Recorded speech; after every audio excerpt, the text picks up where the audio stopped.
Chapter 63. The noise that the sandworm made was long drawn out and echoing. With a loud boom, the wind was sent flying as WMD exploded a hole in its side. Eugene held on tightly to himself as his body was thrown out of the hole. His surroundings were pitch dark. This couldn't be helped. After all, he had crawled through the long, winding body of the sandworm and torn a hole at its tail end before being expelled from it. Since the sandworm had tunneled up from beneath the quicksand, the place where it had come from and where Eugene had now arrived was obviously deep underground. Ugh, Eugene groaned as he got up from where he had fallen. He had been thrown quite a distance. Eugene was lucky that he hadn't hit a wall or any sand while flying through the air. He had been prepared to be buried in sand in the worst-case scenario, but as per his prediction, that hadn't happened. The only things summoned by that summoning spell were the quicksand terrain and the sandstorm. The sandworm itself hadn't been summoned. Although it may have been enticed, the sandworm had to have been inhabiting the ground beneath the desert beforehand. Since that was the case, there would obviously be a sandworm's nest deep underground. The place where Eugene was standing now was precisely that sandworm's nest. Eugene looked around with a disgusted expression on his face. The first place Eugene looked was up top. He could still see the sandworm's tail wriggling and twitching. He had pierced the sandworm a new anus, but would it die from that? He had no idea. Well, anyway, thanks to it, Eugene had been able to dive underground as he had been hoping to do. The tunnels underneath the desert were extensive. But that was also what he had been expecting. They were created by the sandworms burrowing through the ground beneath the desert with their massive bodies. Earthworms would at least have made the soil fertile in the process, but the sandworms didn't provide any such benefits. These sandworms sucked up all the water sources beneath the desert, draining any oases. Then the bodily fluids they excreted would solidify the sand as they burrowed, creating these complex and useless tunnel systems deep beneath the desert. This meant that a sandworm was just a useless, vicious monster. This nest may have also been a water source for what could have become an oasis, but now there wasn't even a single drop of water left. In this desert, only one group of people could find a clever use for these useless sandworms. That would be the wizards. When wizards reached a certain level of magical power and started hearing people calling them archwizards from all sides, they often started thinking about creating these things called dungeons. Whether it was because they wanted to show off their superiority or to immerse themselves in research that they didn't want others to know about, the reason was unknown. These dungeons were a powerful expression of a wizard's typical maverick temperament, and the most well-known type of dungeon was the labyrinth. The vast and empty deserts were a particularly ideal environment for collaborating with a wizard's designs for dungeons and labyrinths. Dungeon makers. Most monsters were harmful threats of no benefit to humans, but sandworms were beloved by wizards who chose to settle down in deserts. The sandworms' nickname of the dungeon makers had been given to them by these wizards. Once you've summoned them, they'll dig beneath the desert of their own volition and create a labyrinth for you. It doesn't take them that long either. Maybe 10 days at most? If you just leave them alone during that time, they will create a complex labyrinth deep underground. Even if there is a water vein nearby, they'll conveniently clear it up for you. And since they even get rid of all the wildlife above and beneath the surface, how much more convenient can they get? You can just leave them to their work, then when the right amount of time has passed, you just go down and eradicate the sandworms. After that, all you need to do is to reinforce the labyrinth with magic. So what? Are you planning on going to the desert later and making a labyrinth for yourself to live in? Are you crazy? I have nothing to be ashamed of, so why would I want to live deep beneath the desert? While recalling a conversation that had taken place long ago, Eugene gauged the distance he had fallen. As he did, he pulled out his map and unfolded it. Although he had fallen deep underground, the location where Eugene was standing was still marked on the map. Looks like there is a path. Eugene's luck was good. No, there was no way it could be this good. Eugene's face contorted. Judging from the map, this underground path leads straight to the vicinity of where Hamel's hometown had been in the past. Could this really just be called luck? Well, the desert was vast, and it was still uncertain whether or not this path would lead him all the way to his former hometown. That said, Eugene still couldn't let his guard down.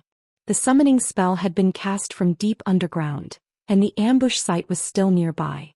If the sand shamans of Nahama were using this nest as a dungeon, he might run into a sand shaman or an assassin somewhere ahead of him.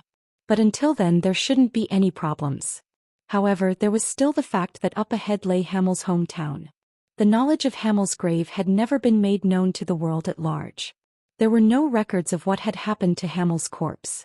Even in the fairy tale Eugene had found in Sienna's hall, it hadn't said whether Hamel's corpse had been left in Helmuth or whether his companions had taken care of it somehow. However, Eugene knew that there was a grave. If Hamel's grave had to exist anywhere in this world, then the only place it could be was in Hamel's hometown. Sienna, Anise, Moulin and Vermouth, he didn't know what they had thought as they dug his grave, but they probably wouldn't have left the grave of their dead comrade somewhere in Helmuth. Hamel's hometown. It was the place where an ordinary little boy had lost his family and everything he knew, igniting within him a hatred for the monsters and the demon kings who had goaded them. From then on, Hamel dropped his farming tools and would only pick up weapons. Recklessly swinging a sword, he would join a mercenary corps that was in need of a camp servant. That was where Hamel had been born. Since it hasn't been revealed in the past hundreds of years, it must still be hidden. The underground was a perfect hiding place. This is just speculation, but the fact that Anise came to Nahama on the pretext of a pilgrimage, well, she might have just been visiting my grave to pay tribute. But would Anise really do something like that? The Kazani Desert was created less than 200 years ago. If you put those facts together, the timing roughly fits. While Nahama's sand shamans were fucking around in there, they might have found my grave. Then what if Sienna's familiar was killed in the process? The latest understudies are on underfiv.website. If that were the case, was Nahama involved in Sienna's disappearance? Or was it Helmuth who had long since been the force behind Nahama? Eugene couldn't tell for sure. Because of that, he would need to take a look for himself. Eugene headed forward without pulling out his hands, which were still buried in his cloak. Lehman Schulhoff. Lehman desperately held on to his hazy consciousness. A few faces were wavering in his blurry vision. He couldn't see clearly, but the ones who had caught him appeared to be covering their faces with gray masks and wearing turbans on their heads. These were the sand shamans. Why did the talented young master of the Lionheart clan come all the way here? And why are you, a warrior of the Emir of Khajitan, acting as a guide for the Lionheart boy? Lehman refused to open his tightly clenched lips. In order to save Eugene, who had been swallowed by the sandworm, Lehman had run out onto the quicksand. What Lehman had been hoping to accomplish by wading across the quicksand was to slice open the sandworm. Though such a huge sandworm was an incredibly tough opponent, even for a warrior able to emit sword force. Nevertheless, Lehman had attempted to save Eugene. When Lehman was about to be sucked under the quicksand, it was the wind sent by Eugene that had saved him. That moment was clearly engraved into Lehman's mind. When some of the wind supporting Eugene's body had blown over to Lehman, Eugene could no longer remain fixed in midair and had slowly started to drift. With the suction from the sand tornado that was slowly growing nearby, Eugene had left himself in a state where he couldn't control his movements. Then the sandworm had erupted from below. In order to save me, he gave his own life. In fact, if he really thought about it, Lehman would realize that Eugene hadn't been swallowed by the sandworm and had instead leaped in with his own 2 feet. However, Lehman couldn't imagine such a possibility. Unless you were insane, there was no way that you would throw yourself into the jaws of a sandworm. In other words, Eugene Lionheart had given his own life in order to save Lehman. But why? Lehman couldn't figure out his reasons for this. The only thing that mattered to Lehman at that moment was the need to repay this life-saving grace. Could Tyree Almadani be planning to betray Nahama? The sand shaman asked as he brought his head closer to Lehman. It is his mission to impede those who should not be coming here. For him to fail his mission and instead attach a guide. What are you all doing here in this place deep underground? Lehman squeezed out a rough voice. The oasis. It was an illusion, wasn't it? The sandstorm was also created with magic. Were those all you're doing? It seems that you don't understand your situation. With a click of his tongue, the sand shaman shook his head. Creak, creak, creak. The pressure of the sand binding Lehman's limbs grew even stronger. Lehman gasped in pain. Gah. We're the ones asking questions here, the sand shaman reminded him. Are you keeping your mouth shut for the sake of your master's honor? That is pointless, Lehman Schulhoff. You will die in any case, but since you are going to die, wouldn't a painless death be better than the torturous demise awaiting you? Lehman gritted out, just kill me. The sand shaman ignored his demand. Why has Eugene Lionheart come to Kazani? From the moment he entered Nahama, he has moved with a clear purpose.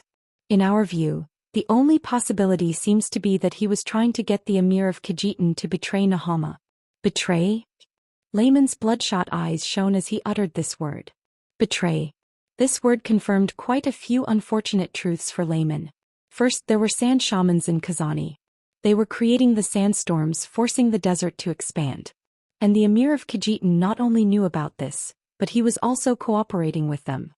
How dare you invade the territory of another country in such a cheap manner? Saliva flew from Layman's mouth as he suddenly cried out. The sand shaman's eyes furrowed in a frown as he stepped back.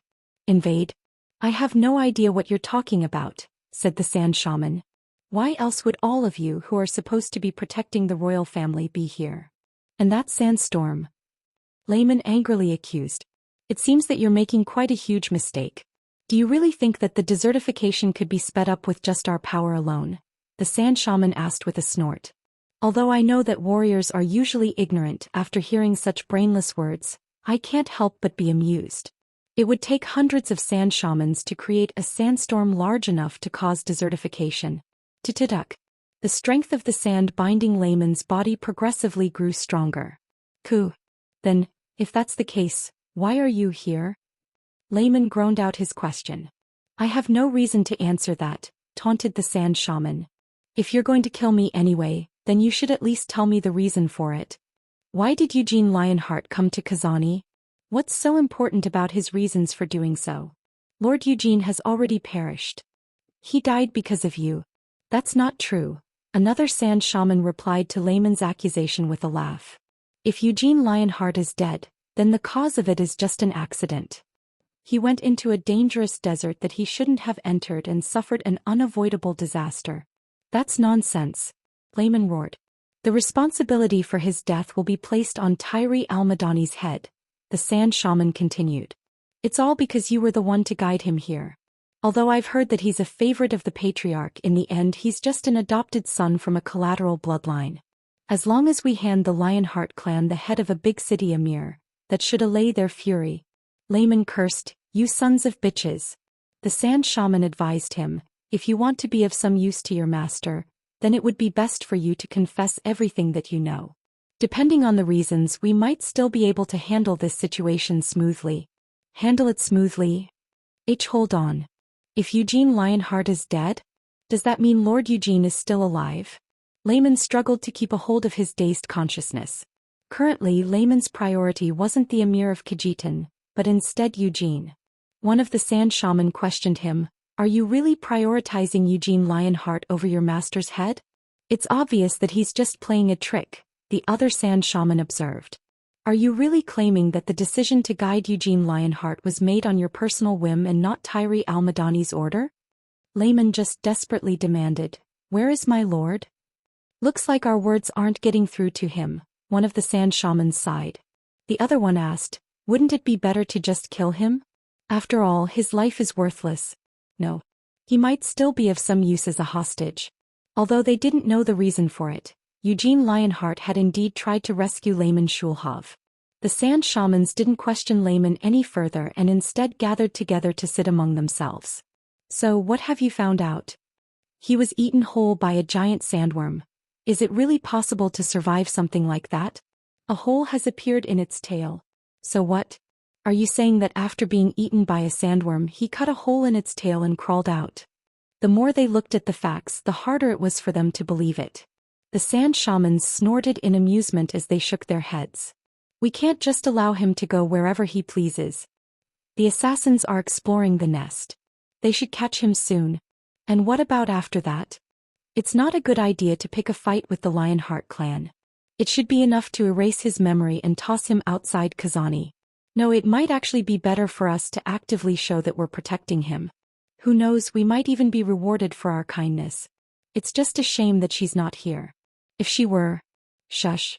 It happened right at the moment that the terrified sand shaman had pursed his lips and shushed his comrade. Boom.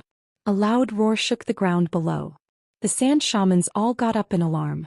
They shut their eyes tightly and resonated their mana with the sand in order to identify what was causing this roar.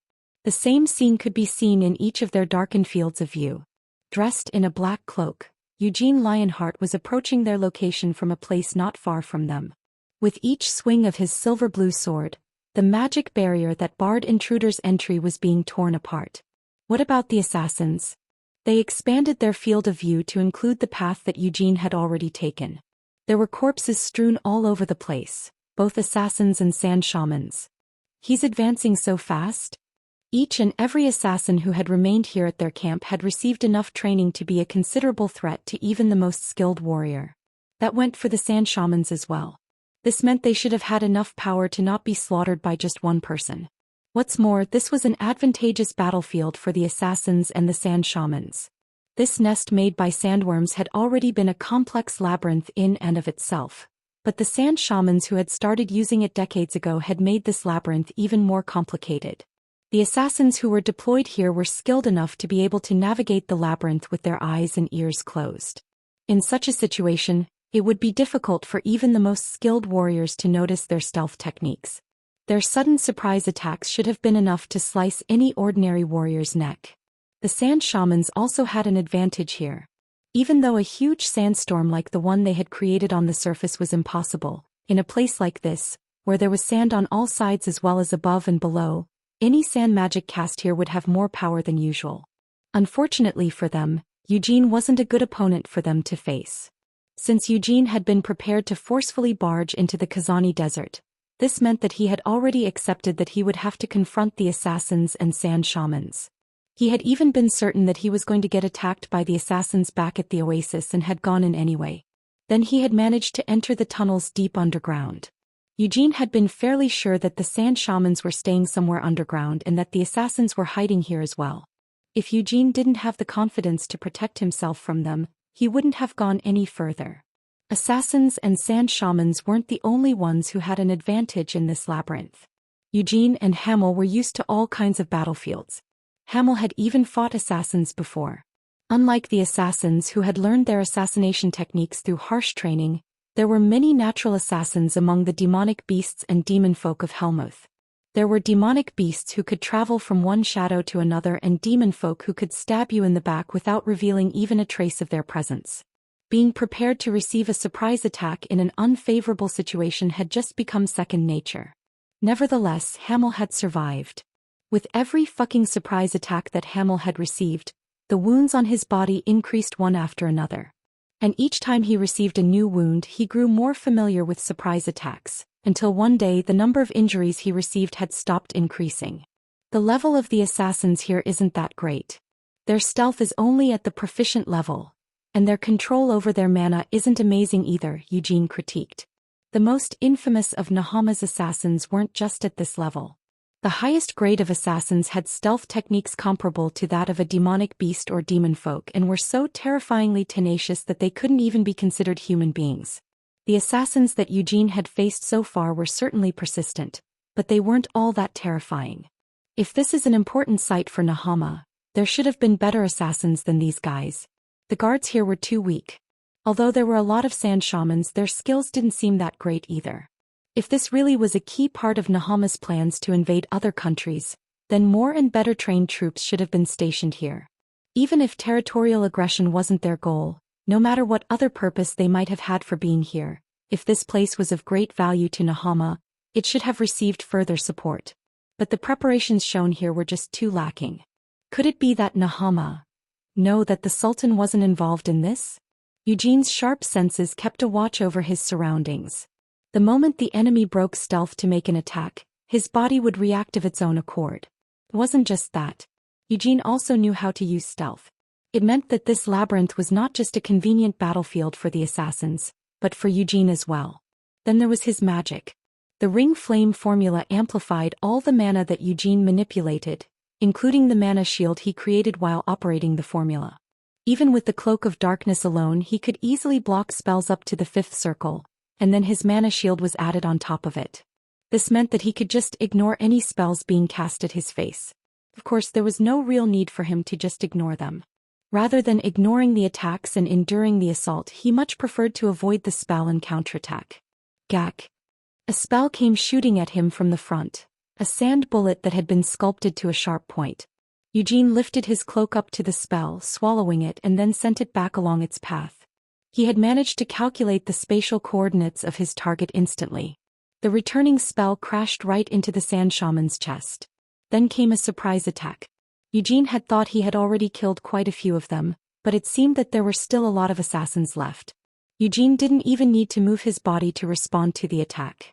The wind that was wrapped around his body blocked the assassin's blade and then proceeded to rip the assassin into pieces. The tunnels are slowly getting larger.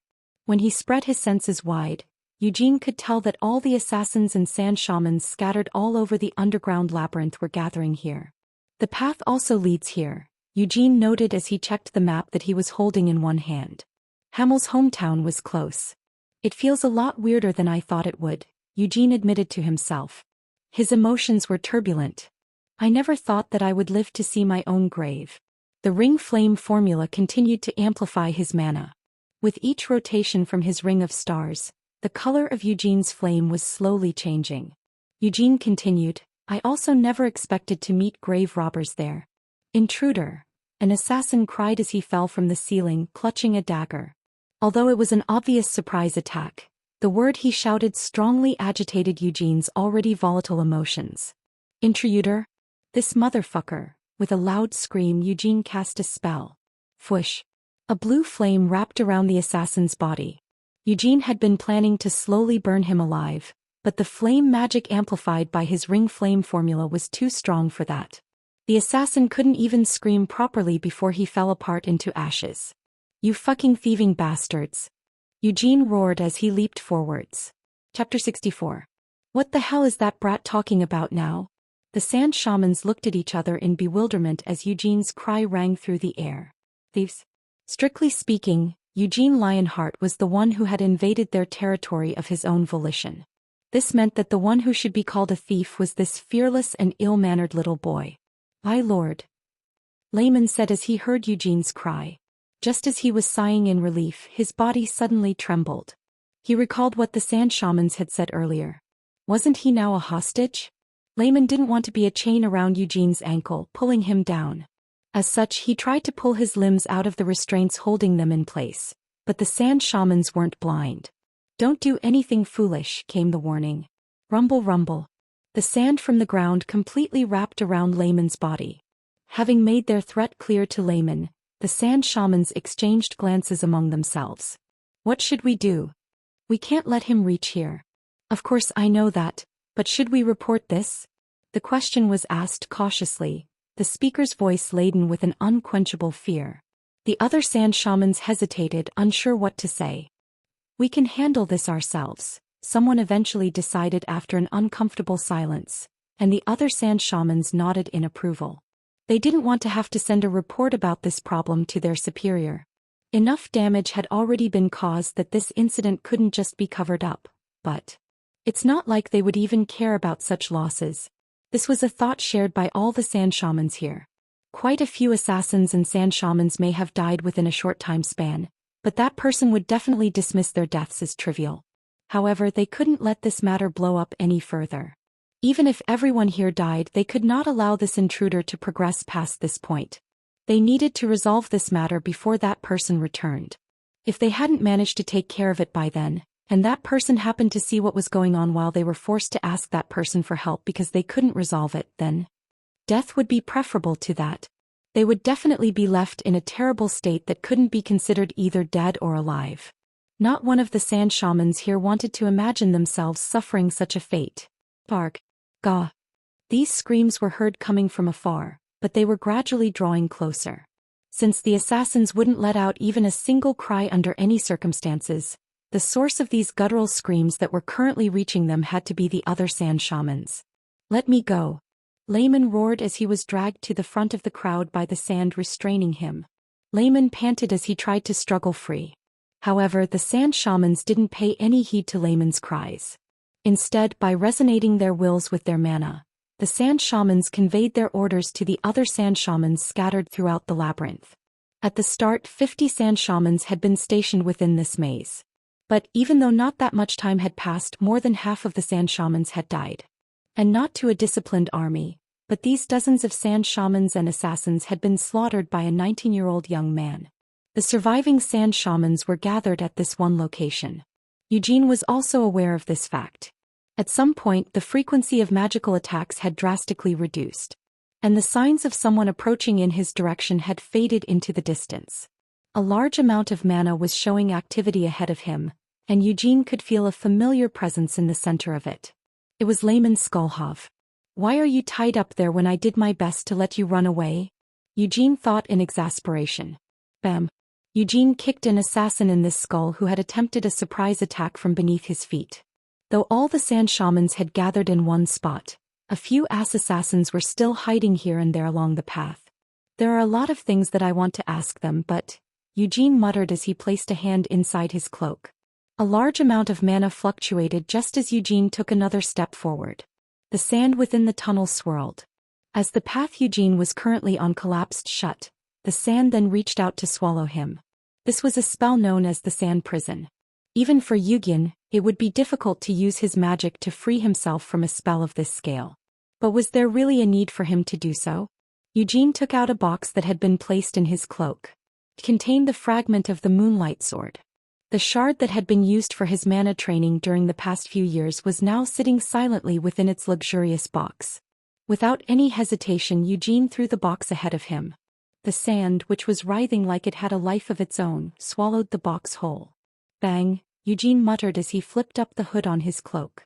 Boom! A loud sound that was incomparable to the noise that Eugene had made rang out. The sand prison, which had been cast by dozens of sand shamans working together, could not withstand the power of the tiny fragment. Although the strength of the spell had been increased by using a large amount of mana, the spell's cohesion was weak. The sand that had been freed from the mana's control scattered and crumbled. Eugene waded through the pouring sand. Although tens of thousands of grains of dust and sand were obscuring his vision, Eugene's senses could accurately detect what was going on around him, even when he wasn't able to see ahead of him. From above and below, the assassins who had approached together with the sand launched their surprise attacks. Their sword lights were ignited in an instant. Without releasing even a trace of killing intent, even their flow of mana had been held back until it was their moment to strike. "I've seen this too many times already," Eugene commented as his feet hit the ground. Bam bam bam. The flowing sand transformed into awls that pierced up into the assassins. The Moonlight Sword's fragment had collapsed the spell and scattered its mana. During the past 2 years, Eugene had trained the cohesion of his mana by using the fragment as his opponent. The mana refined through this method was stronger and faster than the mana Eugene had started out with. What did he do? The sand shamans wondered, more surprised at the method he had used to destroy the sand prison than they were at the death of the 2 assassins. Was that a dispel? Oh, it was different. A dispel was a method of artificially interfering with the mana that made up a spell. Just now, Eugene hadn't appeared to meddle with the sand prison at all. The sand prison had just seemed to run out of mana. Even Aroth, famously known as the Magic Kingdom, didn't possess such a dispel. Could it be a trump card of the Lionheart clan? One of the sand shamans reminded the others. "He's coming." They couldn't afford to continue panicking. The sand shamans licked their lips and started chanting a spell, their hands clasped together in front of their chests to make a seal. "My lord." Layman let out a shout from where he was bound in the sand at the very forefront of the group. "You don't come here. Run away." Eugene snorted. "Who do you think you are to tell me what to do?" Layman ignored Eugene's question. "There's no need to risk yourself to save me." "Why would I be here to save you?" "It seems like you have a strange misunderstanding," Eugene muttered as he picked up the fragment of the Moonlight Sword that had fallen to the floor. He felt mana gathering once more to shape another spell. Eugene clicked his tongue. "I really don't want to waste any more time." The location he had confirmed on the map was right in front of him. Behind the sand shamans he could see a path continuing onward. Eugene's eyes grew cold. He examined the fragment of the Moonlight Sword that he was holding in his hand. Eugene hummed to himself. Groan. The sand in front of him rose to form a giant wave. The ground beneath Eugene's feet was pulled forward like water being drawn towards a wave. Eugene followed the path of minimal resistance and moved forward by following the flow of the sand. The bodies that were first dragged away by the sand were swallowed by the wave and crushed, dyeing the yellowish-white sand with a crimson shade. Eugene raised his arm above his head. He leaned his upper body back, drawing power from his body for a throw. When the wave was about to hit him, Eugene threw the moonlight sword's fragment forward. Collapsing the spell wasn't his only purpose behind this move. Even after the fragment of the moonlight sword had pierced right through the wave, it hadn't lost any of the force from his throw. Kag. The shard pierced the throat of the sand shaman who was standing beside Layman. The mana shield he had raised could not resist the power of the moonlight sword. Without even checking the results of his throw, Eugene lowered his body into a runner's crouch. Then he activated the ring flame formula. He had already started up the chain of explosions earlier, so Eugene's body was immediately engulfed in a blue blaze. Roar. As Eugene kicked off the ground, the blue flame left a trail of fire in the air. Charging forward, Eugene instantly leaped into the air, flying over the heads of the sand shamans. Even as they panicked, the sand shamans tried to respond. The sand in all directions began crawling over, gathering to the sand shamans. But the sand shamans were reacting to what they saw as his obvious next move, when the actual attack would come from above their heads from the ceiling. Eugene pulled out the hand that he had inserted into his cloak. Fwaish. A black whip unraveled across the ceiling and swept Eugene's surroundings. Although he didn't really enjoy using it, Eugene was also good at using a whip. Gurk. The flexible whip wrapped around a sand shaman's neck. As Eugene pulled sharply on the whip, the sand shaman's head was sent flying into the air as Eugene's body was pulled to the ground. Layman tried to raise his fallen body, but he was immediately left with no choice but to lie back down. The air was filled with screams and blood. A blade of wind sliced through everything above waist height, both sand and flesh. Bullets of mana wove in between the crowd. And blue flames scattered everywhere. As the sand shaman's attempted incantations were cut off in screams, the sand spells cast by the remaining dozen shamans were scattered by a single gust of wind. As Eugene danced among them, he almost looked like a ghost. Whenever he was about to be caught by a spell, he would escape with a blink. Then he would flare his cloak to swallow up the spell and spit it back out in a completely different direction. Eugene's weapons were constantly changing, and when they focused on defending against his weapons, Eugene would use his magic instead, and he didn't hesitate to swing his fists or legs either. Layman wasn't even aware that it was possible to fight like that.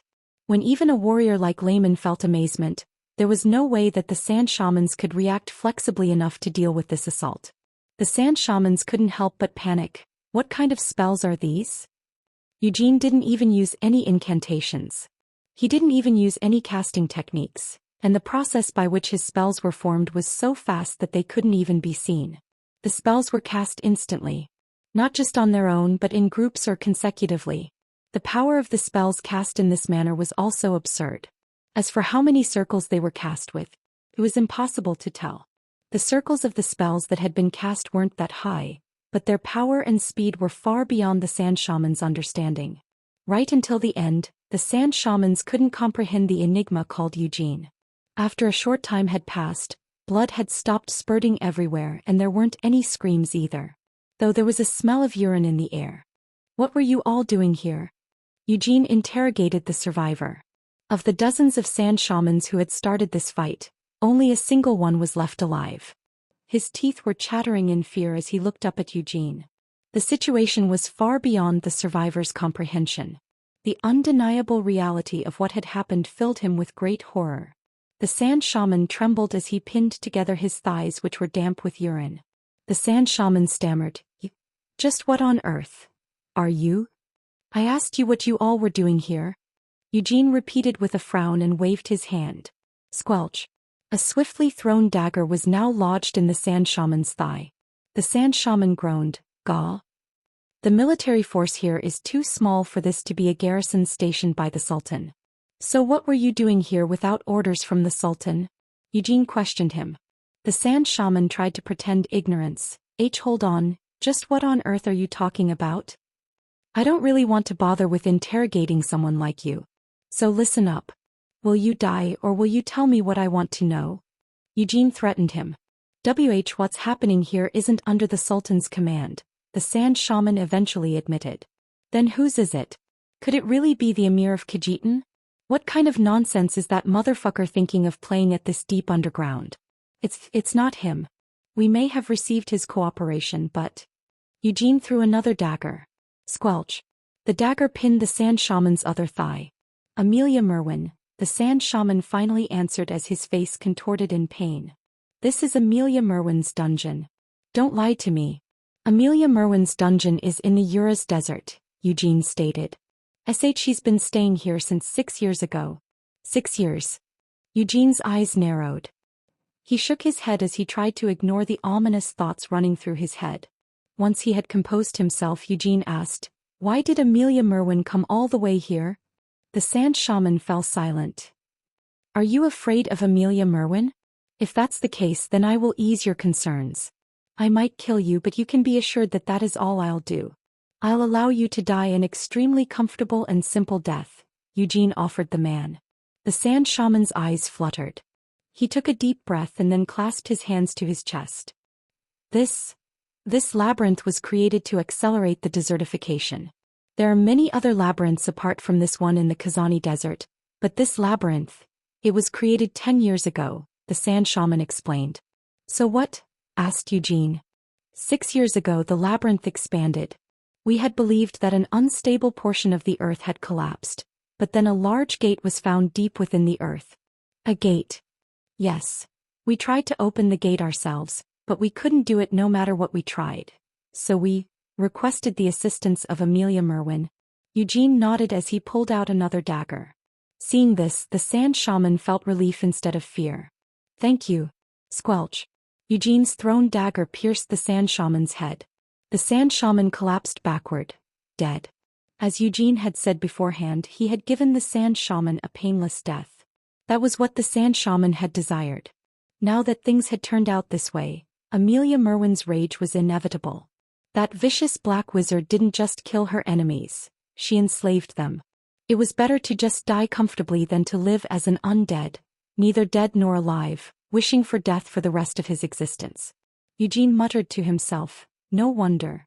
I thought the military force stationed here was a bit too weak." Among all the black wizards to have signed a contract with the Demon King of Incarceration, Amelia Merwin was a special existence. Both Balzac Ludbeth, the master of Aratha's Black Tower of Magic, and Helmuth's Count Edmund Kodrith, had become black wizards by signing a contract with the Demon King. However, Amelia Merwin had already made a name for herself as a powerful black wizard even before signing a contract with a demon folk or a demon king. Those who did so were able to claim great benefits when signing contracts with the demon folk. Of course, Amelia Merwin had indeed conceded her freedom to the Demon King of Incarceration. Still, it was a clear fact that she enjoyed much greater freedom than other black wizards. If there's a black wizard of that level here, there's no need to garrison this labyrinth with troops. The reason for sand shamans and assassins to still be here? They were here to act as Amelia Merwin's caretakers and punish any travelers who approached. From what the dead sand shaman had said, Amelia Merwin's real dungeon was still in the Osher Desert. So Amelia Merwin must not spend much time in this dungeon. "My lord," Layman spoke up in a trembling voice. "We need to get out of here. If this place truly is Amelia Merwin's, the Blackthorn's dungeon, when we've already come this far?" Eugene snorted and began walking forward. "Fortunately, Amelia Merwin isn't in today. See, can't we just turn back now?" Layman pleaded. "And what if we do leave? Do you really believe that Amelia Merwin won't pursue us? She'll probably do so anyway. Although I don't know her, that's what I would do in her situation. I would definitely want to hunt down the person who intruded into my villa and caused such a mess," Eugene reasoned. Layman couldn't think up any arguments. "That means we are left with a bad situation no matter what we do."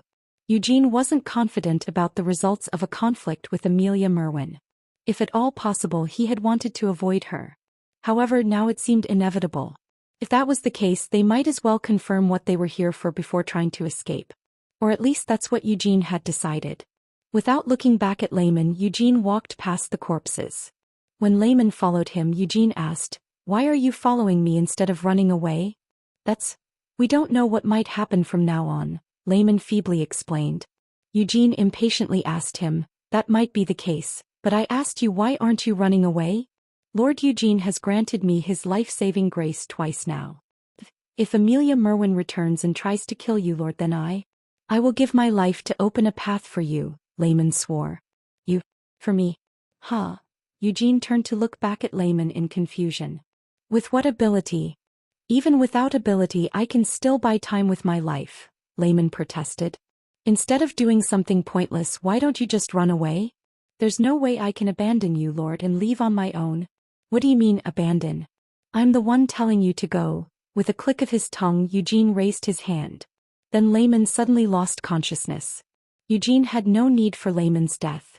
That said, he also couldn't just drag Layman along with him, so Eugene just stunned him and threw him into a corner. Eugene's thoughts turned away from Layman to what lay ahead. A gate? 6 years ago. 6 years wasn't all that long ago. That was back when Eugene was 13. Back during the bloodline continuation ceremony. After it was over, he had entered the Lionheart clan's treasure vault. Inside there he had discovered Hamel's keepsake. Eugene tightly gripped the necklace that he was wearing around his neck. This labyrinth has been around for 10 years, but this part of the labyrinth only collapsed 6 years ago. What if the magic sealing his grave disappeared when Eugene picked up this necklace? If that was how that gate had appeared. There was another grave robber. Since he'd been reincarnated, this was the first time Eugene had such a cold and clear desire to murder someone. Eugene looked down at the deep hole leading further into the earth. This current location was already quite deep underground, but the end of the pit in front of him led to an even more unfathomable depth. They sure buried it deep, Eugene grinned, then he threw himself into the hole. Chapter 65. Although he had just leaped into the hole, Eugene didn't want to land at the bottom without any protection. So he wrapped his body in his summoned spirit's wind, and as he stared down into the depths of the hole, just like they said, he could see something like a gate at the bottom of the hole. A huge gate made of some unknown material was installed in place of a floor. The gate wasn't tightly closed. There was an opening large enough for people to come and go through. Seeing this intrusion with his own eyes, Eugene's hair couldn't help but bristle with rage and murderous intent. The gate down there had been discovered 6 years ago, but it had been impossible for the sand shamans of Nahama to open the gate with their capabilities. That was why Amelia Merwin had been called here to open that gate. Grick. Eugene's teeth ground against each other. Impatiently, Eugene accelerated his fall until he was hovering right in front of the gate, but he didn't go through immediately. Instead, he took a few deep breaths and calmed his boiling emotions. It had yet to be confirmed that what was inside here was really Hamel's grave. Perhaps it wasn't his grave, and instead something completely different, like an ancient dungeon. Eugene didn't want to feel disappointed after getting his hopes up for nothing. Although that shouldn't be the case, Eugene muttered to himself. There were no special markings or engravings on the door. If there had been any magic left, Eugene could have made a guess as to the style of the protections that had been cast on it or the level of magic used, but the spells cast on the door had already been breached. Since that was the case, he had no choice but to just go in and see it himself. Eugene pushed his way through the gap in the gate. The path continued on the other side of the gate, leading further underground. But the surroundings were no longer that of soil but instead made of metal, the same material that had made up the door. It looks like a metal alloy. Eugene tried to bang on the wall with a fist infused with some power. But his strength had no effect and his mana was also drained. Eugene stared at the wall for a few moments, then looked down. Had a dragon with its wings folded attempted to crawl down this tunnel? The walls were dented all over the place, cracked and smashed. Traces that looked like they might come from a weapon or a claw overlapped with each other in a chaotic mess. These are... As he scanned these traces, Eugene continued his descent. The traces of a battle. Eugene had felt that there was a possibility of this being a dragon's lair. However, the evidence he had seen seemed too violent for the marks a dragon might leave while tossing and turning in its sleep. I'm not sure what type of weapon could have caused these. Are these the slashes left from swinging a blade? It also seems like the wall might have been stabbed in places. In the first place, the mana needed for an attack of this size would be... It was impossible to tell anything more from the traces. Although Eugene was sure that these were the traces left by a battle, he couldn't make any guesses as to how many people there were, why they had fought, or how they had fought. Even though he felt like he couldn't just ignore these traces, it didn't seem like continuing to examine them would produce any further results. Eugene tore his attention away from the wall and continued descending downwards. In doing so, he realized a few things. This passageway must have originally hidden dozens, maybe even hundreds of traps. However, whether it was because they had all gotten caught up in the battle that took place or whether they had been dealt with when Amelia Merwin broke in, All the traps had been destroyed. It's not like I was some kind of emperor. So wouldn't it be a bit too much to set up so many traps in my grave? This thought made his initial conclusion feel shaky. No matter how Eugene looked at it, this place felt more like a dragon's lair than someone's grave. However, once Eugene had passed through the passageway and reached the next floor, such thoughts disappeared completely. Eugene was dumbfounded as he stared up ahead. In the center of the floor stood a statue. There was no way Eugene wouldn't recognize it. It was a statue of what he had looked like in his past life, a statue of Hamel. Eugene gulped and headed over to the statue. The reason why he could so clearly recall this statue and recognize it wasn't just because the statue was carved into his previous life's image. It was also because Eugene had seen such an image once before. In Aratha's Royal Library, Akron. Within Sienna's hall. Sienna had left behind a record of her former comrades' appearances there. The Great Vermouth. The brave Molin. The faithful Anise. The stupid Hamel. Eugene burst out laughing as he shook his head. This statue's appearance was identical to the image he had seen in Sienna's hall. Eyes without any trace of amusement, a slouched posture, and a face that had yet to see too many scars. As I said, if you're going to leave a record behind, you should at least have it be smiling. Hamel Dynas. Holy Calendar 421-459. He was a son of a bitch, an idiot, an asshole, a douche, a piece of trash. But he was also brave, faithful, wise, and great. In remembrance of this stupid man who sacrificed himself for everyone and was the first to leave us. A memorial stone had been placed beneath the statue. Eugene stood there blankly, staring at the memorial stone. He recognized the handwriting on it. In Molin's large handwriting was the word brave. In Anise's perfect handwriting was the word faithful.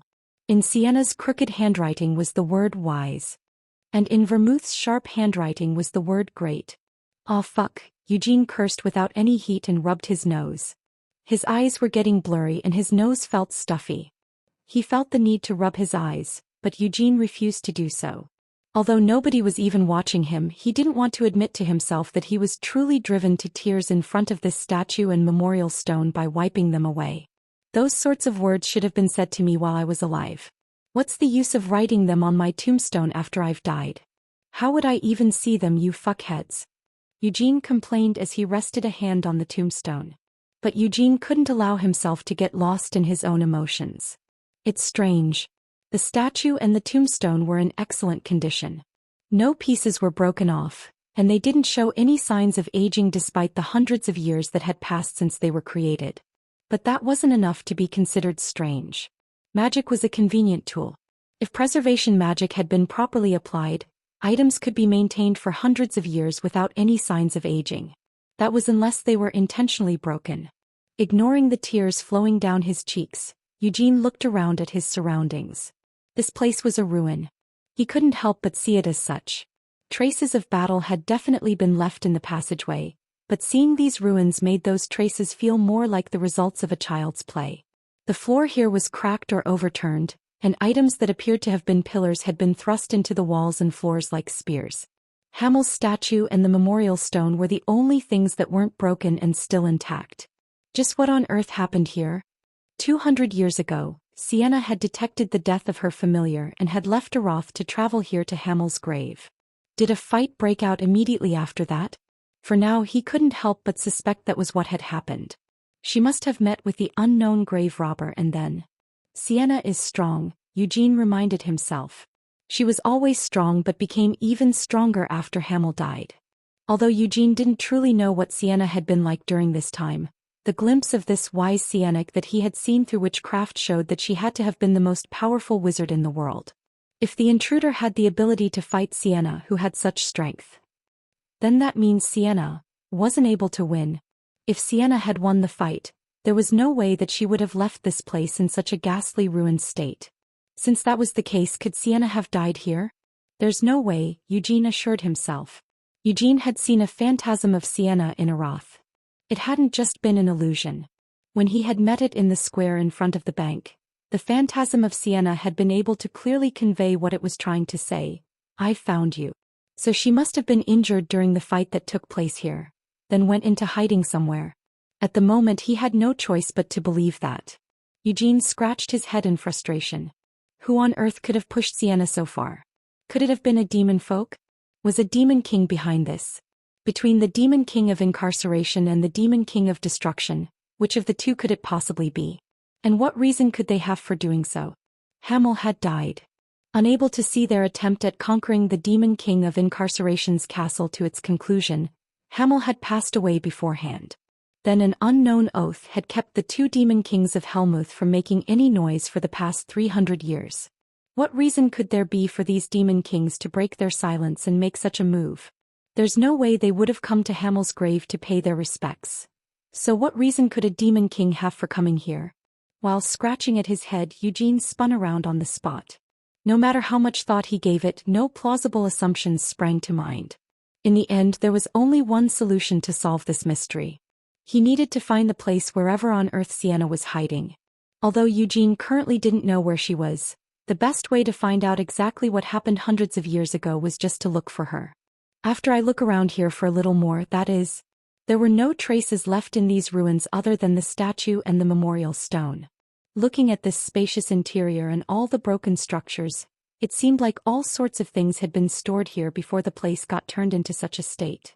But for now, Eugene just took a quick look around. Eugene examined the pillars that had fallen onto the floor. It was hard to see because of all the cracks, but if you looked closely, they were inscribed with words that were about the same size as sesame seeds. These words were part of the magical techniques used to create the tomb, but the writing was so fragmented that it was impossible to tell what their original form had looked like. But it wasn't all just magic. Apart from Sienna's scrawled magic runes, other things had also been written on them. Almighty God of light, please protect and watch over this foolish lamb. Guide him with love and mercy to his rest after his arduous journey, and even when darkness falls on this lamb's path, please show him the way with your light. Anise, you fucker. I told you that I don't believe in the gods. Burn the sins that he has committed during his life with your sacred flame.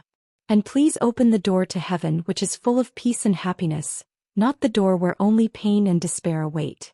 If his good deeds are not enough for him to enter heaven, please allow me to shoulder his debts so that we might someday reunite with each other. Rotten bitch, Eugene said with a sigh and patted the fallen pillar. Eugene could clearly picture what this site had looked like before it had been turned into ruins. It wasn't that hard to recall what it must have been like because he could clearly remember what type of people his companions had been. Molen, that idiot, must have erected these pillars with a face pouring with tears and snot that didn't suit his buff body. Although it would have been simple to do such a job using magic, Molen would have insisted on doing it personally. Molen might even have been the one to personally dig all the way down through the earth to these depths. Sienna, that chick, would have also been crying. Right before Hamel died, Sienna had been crying the most. Molen would have tried to make the statue himself, only for Sienna to yell at him to not be so obnoxious. Then she would have made a statue of Hamel based on the image she had stored of him in her memories. While carving prayers onto these pillars, Anise would have pointed something out without even looking at the statue. She would have asked, "Don't you think Hamel was uglier than that?" As she continued to exude the faint smell of alcohol, Anise would have done her best to hold back her tears. That was just how Anise had been even when Hamel was dying. While taking sips from the little holy water that she had left, Anise had asked him to consider converting to her god, and in the end she had given him one last drink. As for Vermouth, would he have been crying? Eugene simply couldn't imagine the appearance of Vermouth shedding tears. Perhaps he might have continued blaming himself even after having come all this way, still insisting that there was no need for Hamel to have pushed Vermouth out of the way of that attack only to be hit by the blow that had finally killed him.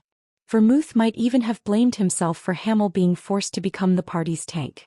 After all, they had no other option but to use Hamel in this role when they were up against the two strongest subordinates of the Demon King of Incarceration, the Staff and the Shield. In Eugene's, no Hamel's memories, Vermouth was just that type of guy. Both before and after entering Helmuth, upon seeing the corpses of those who had been killed by demonic beasts, demon folk, monsters and other such things, Vermouth would also say the same lines despite these corpses having nothing to do with him. "I could have saved them. I was supposed to save them. They didn't have to die." Saying things like this was Vermouth's bad habit, especially whenever his comrades suffered an unavoidable injury during their journey. Even when they had managed to survive after defeating a powerful enemy, While everyone else was getting drunk on joy and a sense of accomplishment, not caring about the pain from their injuries, Vermouth would wallow in his self-blame. There was no need for you to get hurt. I should have been better. Vermouth would mutter such self-recriminations. Asshole, why are you spouting such bullshit again? What do you mean by, there was no need for that and I should have been better? Hey, do you think you're a god? You're just a human like us, aren't you? So what makes you think that you can do everything by yourself? If you were able to do that, then fuck, why would you bring us along with you? Hamel, stop bothering Sir Vermouth. Don't butt in, Anise. You also clicked your tongue just now. Do you really think I wouldn't notice your desire to shake some sense into this bastard and make him realize that he's being an ass by spouting such bullshit? I didn't click my tongue because of Sir Vermouth. I clicked my tongue because I knew that you would utter some kind of nonsense. You really are treating both of us like a pair of fools. As he reminisced about the past, Eugene recalled a conversation that would never again be able to take place. Although he had cried a little when he saw the statue and the memorial stone, these damn tears were flowing once more. Like last time, Eugene refused to wipe away his tears. Instead, he just allowed them to flow down. He didn't try to stop them or hold them back. If not at a time like this, when else were you meant to cry? Everything else is broken, but there was just one place that didn't seem to have been destroyed. There was a door in the wall behind the statue. Eugene stared at it. Unlike the statue and the memorial stone, which had no trace of damage, the door showed off quite a lot of scratches. However, it hadn't been completely destroyed. Eugene walked closer to the door. Although it appeared intact on the surface, the inside of the room may also have been destroyed. For now, that was all that he could expect. Eugene didn't want to set his hopes too high. Creak. The door wasn't locked. While taking a deep breath, Eugene opened the door and looked inside. Just as he had expected, the inside of the room was a mess. From the roof to the walls, nothing appeared to have remained intact. However, at the other end of a long hallway stood another door without a single scratch on it. And someone was sitting at the bottom of the door with his back leaning against it. His appearance caused Eugene to unconsciously gasp. Because he couldn't be sure if something might happen at any moment, Eugene had been in a constant state of tension. But even so, he hadn't been able to notice this man's presence. And that was still the case even now. Despite having both eyes on this man, Eugene still couldn't feel anything from him. The man got up. His whole body was covered in a black suit of armor with a full helmet that covered his face. From inside this helmet, a bright red light flashed. "Who are you?" Eugene demanded as he stared at the man who had gotten to his feet. "Why are you sitting there blocking that door?" The other person didn't respond. Instead, he just staggered closer. The hair all over Eugene's body stood on end. He could feel a vicious and intense demonic power coming from the armored form walking up to him. A demon folk? No, this sensation was different. Could it be a human who had made a contract with a demon folk? Looking at his appearance and the air around him, he couldn't be a black wizard. If that was the case, could he be a black knight? A fallen knight who had sworn allegiance to a demon folk in exchange for power. No, that's not it. Eugene couldn't feel any life force emanating from this man. He wasn't a demonic beast, nor a demon folk, nor even a contracted human. As such, there was only one possibility that Eugene could think of. An undead, Eugene concluded. But there's no way that he could be, right? As Eugene's face contorted, he placed a hand inside his cloak. "I asked you who you are, motherfucker," Eugene cursed threateningly. "Thief," a cracked and hoarse voice rattled from inside the helmet. Judging by the fact that it had responded, it seemed like this thing still had some ability to reason. "Your name," Eugene growled as he felt an eerie mix of anxiety, anger, and murderous desire.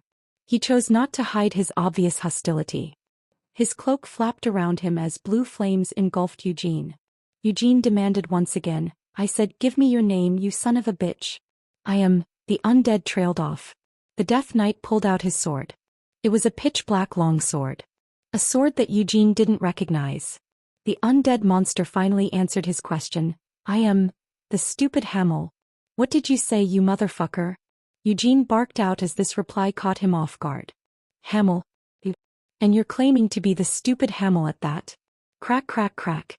The floor beneath Eugene's feet shattered under the pressure he was giving off. "I am Hamel." But there was no need for him to say this. Eugene had no intention of competing with this Death Knight standing in front of him over who was the real Hamel. He was definitely Hamel, so without even needing to think about it, the Death Knight in front of him was a fake. Eugene lectured the fake. Hamel would never allow that fucking title to pass his own lips. The Death Knight was just a psychopath that thought it was Hamel. This meant that the Death Knight had to have lost its mind. But that body. Could it be? Take off your helmet, you son of a bitch, Eugene roared as he kicked off the ground. Chapter 66. Although Eugene spat out this demand, the Death Knight didn't comply with his order. Instead, it emitted a hideous and sinister glare, but the anger and murderous intent that Eugene leaked in return wasn't lacking in comparison. As he projected his hostility, Eugene ran forwards. Thoughts he didn't want to think about kept rolling around inside his head. He kept imagining some truly ominous and fucking disturbing ideas. No, he wasn't just imagining things. After all, wasn't the proof right in front of him? This place was Hamel's grave. Death Knights were made from the corpses of dead warriors. Resentment, anger, and hatred. Souls that had been drenched in these sorts of emotions would refuse to leave this world, even after they had died, and would remain trapped in their corpses. Most undead were made by tempting these sorts of souls. In return for granting their desires, these souls would sacrifice themselves to their contractor and become slaves. Souls that had refused to leave this world would never reject such an offer. Their bitter resentment would force them to accept the deal even if it meant becoming a slave for the rest of their existence and never being able to reincarnate. Although liches were usually insane wizards who had turned themselves into an undead, a Death Knight was a corrupted soul that had chosen to remain on Earth even after it had died. A Death Knight was something that had given up all the dignities that living beings should possess and sacrificed everything it had for the sake of revenge. Because of that, they couldn't help but be strong. Eugene was well aware of how terrifying and terrible the power that they had obtained from using their soul as collateral could be. But what was going on here? Hamel. The Death Knight was claiming that its name was Hamel. You're really saying that you're Hamel? Crazy bastard, it seemed like it had completely lost its mind after it had passed away. Eugene had no doubts about the fact that he was Hamel. In the first place, there was no room for him to doubt himself. The Spirit King of the Wind, Tempest, had confirmed that Eugene's soul was previously Hamel's. Even without Tempest's confirmation, there was no reason to doubt this fact. If Eugene wasn't Hamel, then who on earth could he be? His memory, experiences, and everything else all fit his identity perfectly. However, Eugene's soul might have belonged to Hamel, but his body did not. That build. It was just like Hamel's. His habits. There aren't any. Well, it's true that I didn't have anything like that.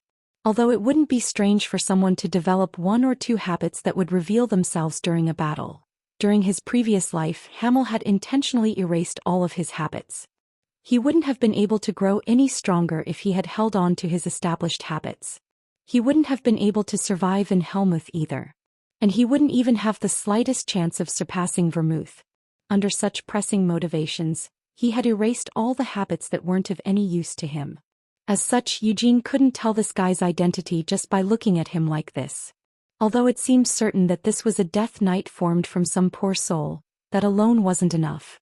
His face, Eugene needed to see his face. If they really did make my corpse into an undead by stuffing another soul in there. If that was the case, then all this rage and murderous intent that Eugene felt wouldn't simply go away. That thing was his body. The body from his previous life. The body that Sienna, Anise, Molin, and Vermouth had painstakingly built a grave for and laid to rest. Which fucking bastard was it? Boom. Eugene jumped into the air and twisted his body. That stuffed you. His cloak billowed. As the space inside opened wide, the handles of countless weapons protruded from it. From among all of these weapons, Eugene grabbed hold of two sword hilts. Into that body? Zoosh. The two swords that Eugene held in either hand were thrust downwards. Although the Death Knight had two swords descending toward its head in a flash, it didn't panic. Instead, it skillfully twisted its body to get out of the sword's trajectories and then spread its hand out towards Eugene. A hand that was covered by a black gauntlet shot straight at him.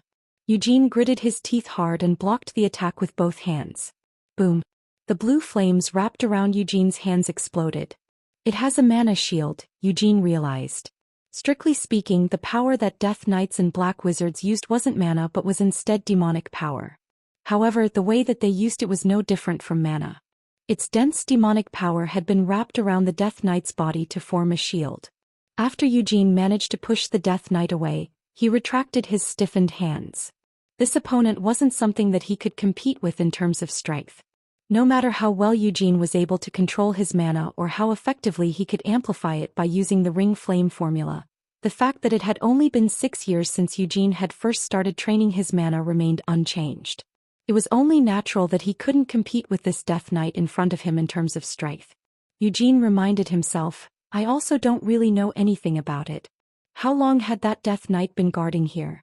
The first thought that came to mind was that this Death Knight had to have been created by Amelia Merwin. She had opened the door to this tomb 6 years ago, entered inside, and then made a Death Knight from Hamel's corpse. Since Hamel's soul hadn't remained trapped in his body, she had to have stuffed a different soul in there. If that really was the case, that made it even more unlikely for Eugene to be able to defeat this Death Knight.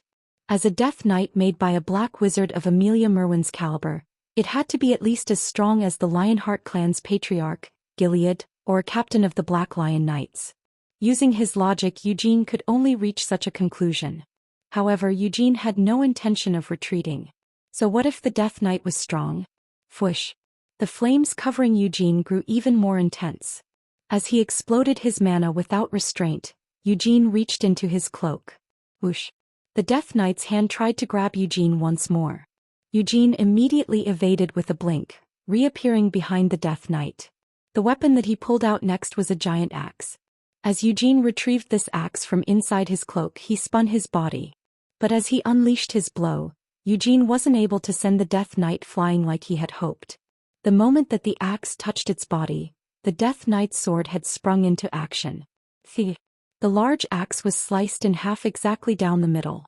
Eugene immediately let go of the axe and took a half step back. Eugene's hand was already reaching back into his cloak. What he took out next was a great sword that was even larger than the previous axe. Eugene raised the sword over his head and swung it down at the Death Knight's helmet. Although Eugene may have stepped back, the Death Knight refused to reciprocate. Instead, it charged forward and swung its sword. Crack! The great sword immediately shattered into pieces. Eugene had never seen an attack like this that could so easily destroy an opponent's weapon. Eugene examined the way that the Death Knight was swinging his sword. Although it seemed to have intentionally erased its habits, from the way it looked when wielding a sword to the allocation of its mana and the strength of its sword force. Such things weren't habits but instead part of its basic skills. These sorts of things couldn't be discarded even if you wanted to. It's similar, Eugene admitted. He couldn't deny it. The Death Knight's movements resembled Hamel's. But it was just his movements, nothing else. This guy in front of him wasn't Hamel. Eugene was reassured about this truth once more. His cloak flapped loudly as, in the middle of all this, Eugene lowered his stance. The Death Knight instinctively sensed his approach, so it spun around and held up its sword. Boom. The attack unleashed from beneath Eugene's cloak came as a shock. However, the Death Knight's demonic power wasn't even shaken. Instead, its eyes gleamed from behind its upheld sword. Eugene pulled out a spear and held it in both hands as he brandished it towards the Death Knight. Boy, it seems like you're good at wielding various weapons, the Death Knight spoke up. Boy. Eugene snorted and lowered his knees. If you're trying to imitate me, then do it properly, Eugene critiqued him. Hamel would never use tame words like that. Didn't I tell you to take off your helmet? The Death Knight replied, there is no reason for me to do so. I think I liked it better when you just kept your trap shut. If the Death Knight was going to claim that its name was Hamel, then it should stop talking so politely. From when he was young and even as he grew older until the day he died, Hamel had never spoken so politely. Shick. The spear thrust forward. No, it just looked like it had been thrust forward. It had been a feint. But the deceptive movements of the swaying tip of the spear as it was pulled back and forth couldn't just be dismissed as a simple trick. The obvious momentum of the spear tip could instantly turn the fake into the real at any time. The Death Knight didn't show any reaction. It just stepped back a little to get itself out of the spear's reach. Just as the distance between them was growing wider, Eugene's body moved into gear. The blue flames wrapped around the spear gave off a brilliant shine. Each time the spear shook, sparks would scatter off of it. The ring flame formula then transformed each of these sparks into a spell. Chains of flame pierced through the air along with his spear. Crack. The chains that were about to wrap around the Death Knight's body were cut apart by a dark ray of light, but this attack failed to block the spear. At the moment of collision, the spear's trajectory twisted aside. In Eugene's hands, the straight spear was able to move both flexibly and freely. This transformed an ordinary spear into a deadly viper. With its fangs bared wide open, the viper struck the Death Knight. Bang! The Death Knight's mana shield fluctuated, but the one blow wasn't enough to push it back. Even though Eugene had managed to strike it firmly, the blow was still too light. Eugene's strength was insufficient to shove his opponent away. However, Eugene had done this in order to confirm something with his own eyes. The technique Eugene had used to handle his weapon was something that had belonged to Hamel. If the Death Knight was claiming to be Hamel, then it needed to at least be able to see through and understand this technique. "Boy, your skill is amazing," the Death Knight complimented. Eugene sneered, "I told you to shut your trap." The Death Knight was acting like nothing had happened just now. As soon as it had been bitten by the viper, it had retreated backward so the attack couldn't dig in any deeper. Its technique was also sophisticated and skillful. However, this wasn't enough for the Death Knight to be able to claim its identity as Hamel. Even though the Death Knight had managed to retreat from the blow, it had still set its bones ringing. But then something broke. Eugene looked down at the shattered spear in his hands. It was because of the Death Knight's sword. Its attack had been just a simple stab with no finesse, but it was strong and fast enough to shatter his spear. Now the Death Knight had no intention of retreating any further. A vicious demonic aura filled the room. Shaking off the pressure that was constricting his whole body, Eugene shoved his hands inside his cloak. "How unfortunate," the Death Knight muttered. Suddenly, it appeared right in front of Eugene, its sword swinging forward in a black slash of light. It was impossible to read any emotions from its eyes, but the words spat out by its hoarse voice made the Death Knight's opinion obvious. Eugene's face was no longer contorted in a scowl. Having gone far beyond the boiling point of rage and murderous intent, his face had hardened into a cold mask. Then in the next moment, Eugene's sword force split apart the Death Knight's darkness. It happened in an instant, and the Death Knight was left looking like it couldn't understand what had just occurred. This was only natural. Its slash had come close to slicing open Eugene's throat, but suddenly it had failed to make contact. It was as if its sword had been twisted to the side. However, there was no reason for the sword to do so. With Eugene's strength, he shouldn't have been able to strike the Death Knight's sword aside. "What did you just do?" the Death Knight asked. "You don't know?" Eugene spat out in a voice that carried no trace of amusement. "That's proof that you're not Hamel." This was an application of mana that had been able to astonish even an archwizard like Sienna. Although his affinity to mana was also excellent, what Hamel had truly excelled in was his mana control.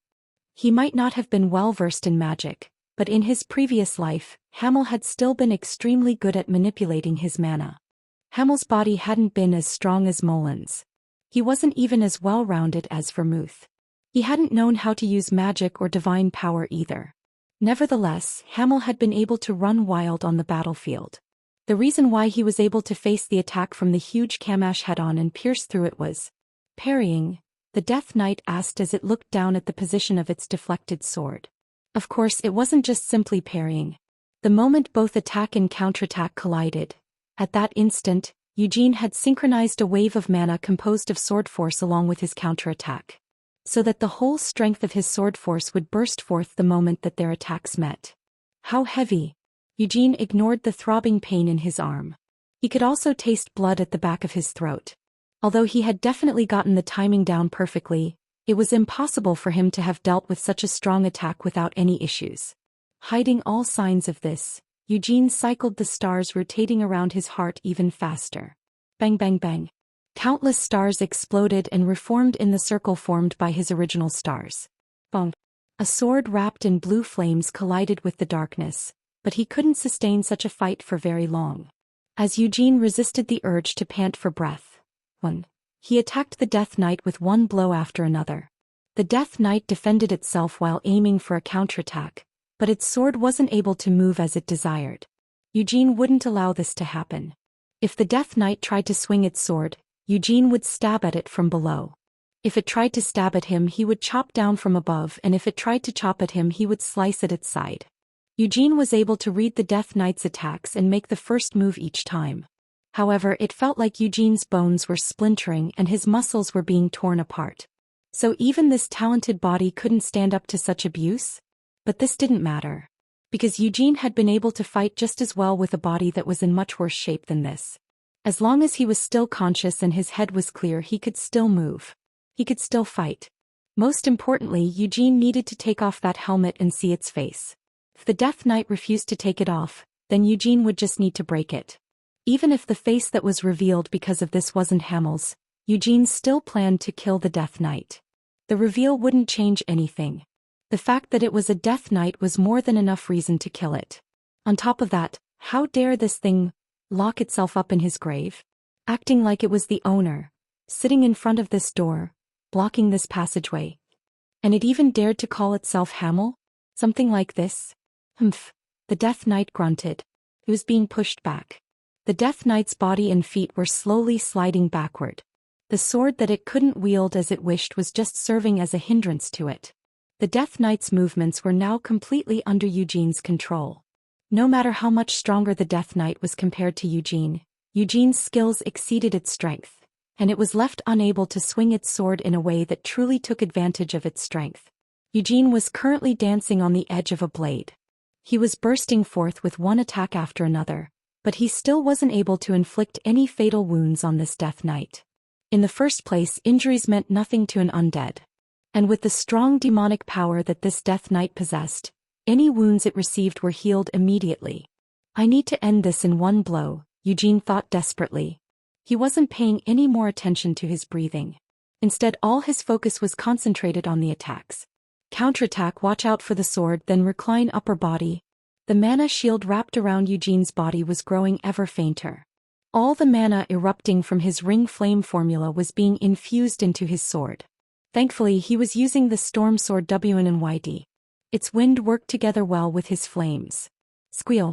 Eugene's sword screeched as it collided with the Death Knight's armor, prompting the Death Knight to back away in alarm. The Death Knight wasn't Hamel. Its skills were too inadequate and its battle instinct was lacking. Even though it showed off a bloated strength, it still couldn't control this power properly. Eugene realized something. In the first place, Eugene's body slid to the side, avoiding a simple and obvious stab. The Death Knight's stab was just a simple attack down a straight line. Although there was sufficient speed to give it great power, that was all there was to it. Then the explosion of the demonic power infused into the sword almost engulfed Eugene. Just before Eugene blinked away, he stomped on the ground with his foot. Push. The ground melted into mud with the sticky consistency of glue and swallowed the Death Knight's feet. Although that's what it looked like, the gluey mud was actually disintegrated the moment it touched the Death Knight's demonic power. But that delay alone was enough. As long as it was able to occupy the Death Knight's attention for a few moments, the distraction had proven effective. You're not a swordsman. Although it seemed to be able to handle its sword quite well, the Death Knight's swordsmanship was so crude that it was hard to believe that it was even capable of acting as a Death Knight. Eugene could admit that such swordsmanship would be able to receive praise for its strength no matter where it went. However, there was no way that it would have been able to stand at Vermouth's side with only this level of swordsmanship. 300 years ago, among all the knights who had followed them into Helmuth, there was not a single one whose swordsmanship was lacking in comparison to the Death Knight's. Every time it swung its sword, the Death Knight had to withdraw to recover its stance. Additionally, when the Death Knight swung with its right hand, its left hand, shoulders, and knees would all twitch beforehand. Finally, the Death Knight's gaze was also a little slower than its swing. All this proved that the Death Knight wasn't a swordsman. Unleashing another attack, the Death Knight violently twisted its body. Quark. The demonic power that spewed from the sword swing sprayed across the entire hallway. Something was damaged and fell to the floor. It was one of the countless weapons now strewn across the hallway. The Death Knight's eyes shook in shock. How did they all appear in such a short time? Was it while he was casting Blink? Behind it. It was faster for the Death Knight to release a spray of demonic power backward than turn around. The demonic power collided with a blast of flames and exploded. But this explosion was part of Eugene's plans. The Death Knight's senses were suddenly covered in points of high-density mana. In ones and twos, dozens and then hundreds, their sudden appearance overwhelmed his senses. Each of them was an attack that Eugene had fired wildly at it. Bang bang bang bang. Hundreds of magic missiles shot into the Death Knight's wavering demonic aura. In the midst of all this, Eugene readied his body. Now let's see your ugly mug, Eugene panted in a harsh voice. WNYD's sword force split apart the darkness as he leaped. The Death Knight's helmet was sliced in half. Thud. As the only noise that could be heard was the sound of Eugene landing behind the Death Knight, he turned his head to look back at it. The Death Knight was standing still, holding the split-apart pieces of its helmet in both hands. As Eugene recovered from his panting, he glared at the back of the Death Knight's revealed head. It had short hair, a severed left earlobe, and the back of its neck had a tangled mess of scars. As he calmed his heart, which felt like it was about to burst, Eugene demanded, "Look at me." The Death Knight turned its head. A scar ran from the tip of its right chin across its eye and onto its forehead. Eugene was very familiar with this scar. Before the point where he actually died, that was the scar that Hamel had received upon coming closest to his death. The event had happened shortly after entering Helmuth. It was the scar he had received while fighting the Blade of Incarceration. 3. The earlobe, that was pierced through while fighting the Demon King of Cruelty. At the sharp point of the demon's spear Luentos. Although it was hidden by the armor, the scar from his battle with the Demon King of Carnage should also still remain on its right shoulder. That guy's weapon had been the Annihilation Hammer Jigalath. If Hamel had been even a little late in retreating, his body would have been crushed in half. But he had come the closest to truly dying back then, at the moment when his face was sliced open by the Sword of Incarceration. Looking at these scars, Eugene's current face, which was clean of any scarring, seemed to be throbbing for some reason. "Bastard, you sure are one handsome guy," Eugene cursed as he looked at Hamel's face. Even though hundreds of years had passed, that face hadn't rotted away and was still the same as it had been in his previous life. However, there was no life to it. Its skin was pale and bloodless, and its two eyes were a grayish red like rotting blood. "Your soul is incredibly ugly, but at least your face is handsome," Eugene consoled the undead. The Death Knight did not respond. With blank eyes, it was staring down at the helmet it was holding in its hands. Grr. Woo. His body started trembling as it made these sounds. The helmet it was holding shattered into pieces. Roar. With a roar, the Death Knight threw its sword. 1. The original Korean idiom for this feeling is that Eugene is swallowing a breath that has come up to his chin. 2. These pauses were in the raw text appear to show that Eugene is gasping for breath and is distracted. 3. One of the 3 strongest servants of the Demon King of Incarceration along with the staff and shield.